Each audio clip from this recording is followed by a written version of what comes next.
शिक्षा खंड कल्हेल में जिला शिक्षा एवं प्रशिक्षण संस्थान डाइट चंबा द्वारा 5 दिवसीय कार्यशाला का आयोजन किया गया, जिसमें 70 शिक्षकों ने भाग लिया।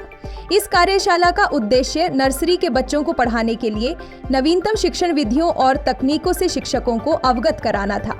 कार्यशाला में शिक्षकों को आधुनिक शिक्षण पद्धतियों के बारे में विस्तार से जानकारी दी गई, जिससे वे बच्चों को रोचक और प्रभावी तरीके से शिक्षित कर सकें। इस दौरान खेल खेल में पढ़ाई, कहानी की कला, बच्चों की रुचि बढ़ाने के तरीके और मानसिक विकास से जुड़ी गतिविधियों पर विशेष ध्यान दिया गया। शिक्षकों ने इस तरह की कार्यशालाओं को बेहद लाभदायक बताया, क्योंकि इससे उनके शिक्षण कौशल में निखार आता है। उन्होंने जिला शिक्षा एवं प्रशिक्षण संस्थान चंबा का आभार व्यक्त करते हुए ऐसे प्रशिक्षण कार्यक्रमों के नियमित आयोजन की मांग की। कंटेंट जो था वो जार चार्ट के माध्यम से मैथमेटिक्स के लिए मैडम इंदिरा भूषण जी ने हमें बताया था। वंस और टेंस का जो कॉन्सेप्ट है वो हम कैसे बच्चों में क्लियर कराएं, वो मैडम ने बड़े अच्छे तरीके से उसको बताया। उसके बाद अंक गणित में भाई संजय जी ने बड़े अच्छे तरीके से इकाइयां भाइयों को हमें कैसे क्लियर कराना है, हमें कैसे बच्चे को जब 1 to 10 करवाते हैं तो वो कैसे समझाना है। उसके बाद जब 1 1 11 हो जाता है या 1 2 12 हो जाता है या 1 3 13 हो जाता है, तो उसको कैसे क्लियर करवाना है और कैसे वो जो है बच्चे के मेंटल मतलब उस पे पटल पे रखना है, वो भाई संजय जी ने बहुत अच्छे तरीके से रिप्रेजेंट किया था। और मैं चाहूंगा कि ये एक्टिविटीज जो है वो हमारी क्लासरूम टीचिंग तक चली जाए, प्लीज, ये मेरा निवेदन है। उसके बाद भाई सचिन जी बड़े अच्छे तरीके से और बधाई के पात्र हैं, इन्होंने मेंटल डेवलपमेंट के बारे में फैक्ट्स के ऊपर बात की थी। ठीक है, यहाँ से स्पीच देना, वक्तव्य देना, भाषण देना अलग चीज है, लेकिन सचिन भाई जी ने जैसे मेंटल डेवलपमेंट की ये जो है क्रैडल टू पायल प्रोसेस है। क्रैडल मीन्स पालने से लेकर चिता तक की जो प्रोसेस है, सीखने की जो हमारी प्रवृत्ति है। जब बच्चा गर्भ में आता है तो वहां से उसकी जो सीखने की प्रक्रिया वहां से शुरू हो जाती है, और मेंटल डेवलपमेंट जो मानसिक विकास है वो वहां से शुरू हो जाता है। इन्होंने फैक्ट्स के ऊपर बताया था कि जब गर्भ में बच्चा होता है तो उसका दिमाग जो है कितना डेवलप हो जाता है, फिर जब वो बाल्यावस्था में आता है तो कितना डेवलप होता है, फिर जब उससे ऊपर वाली उम्र पे आता है तो कितना डेवलप हो जाता है, और जब वो मैच्योर हो जाता है, अडल्ट हो जाता है, तो फिर क्या डेवलपमेंट होता है। और जब जैसे जैसे हमारी उम्र की स्टेज बढ़ती है तो उसमें डिक्लाइन आता है, वो कम कैसे होता है, वो सारे फैक्ट्स जो है हमें बताए थे। और हमें ये पता होने चाहिए, बीइंग अ टीचर, हम लोग सोसाइटी के मोटिवेटर हैं, हम लोग अपने जो कार्य क्षेत्र है वहां पे रोल मॉडल हैं, हम हीरो हैं, बच्चे हमें फॉलो करते हैं, पेरेंट्स हमें फॉलो करते हैं।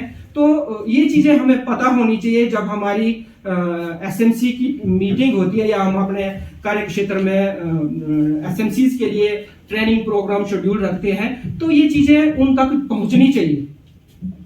मैं बार बार ये बोल रहा हूं कि हमारी जो फर्स्ट जनरेशन है वो अभी स्कूल में है।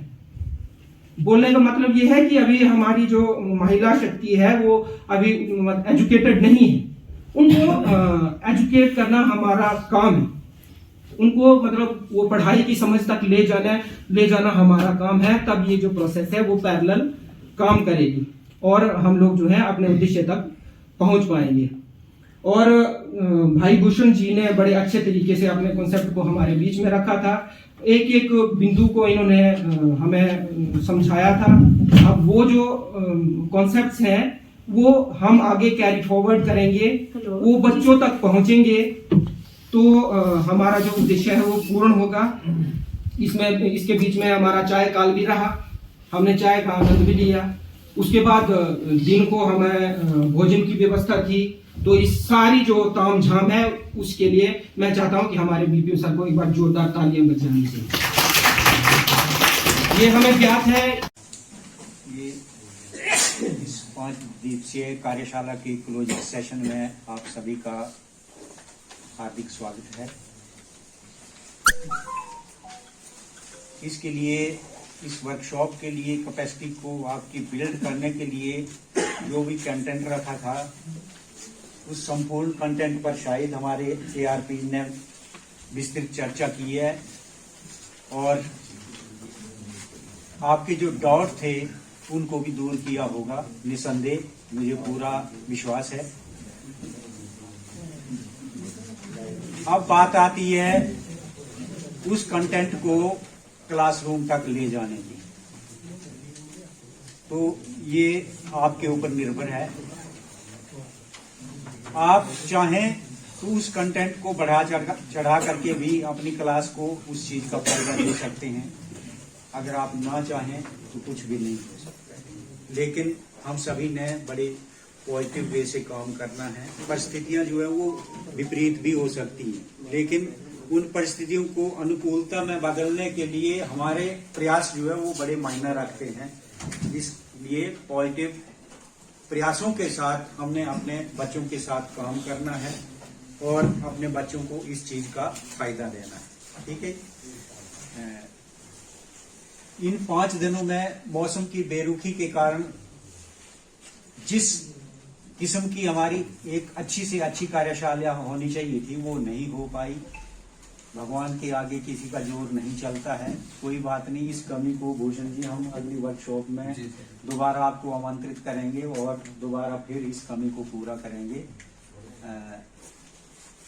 लेकिन अच्छे प्रयास जो है वो हमारे आरपीज ने किए हैं।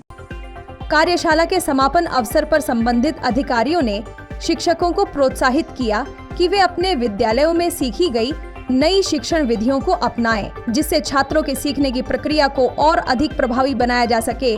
डलहौजी हलचल के लिए मोहम्मद आसिक की रिपोर्ट।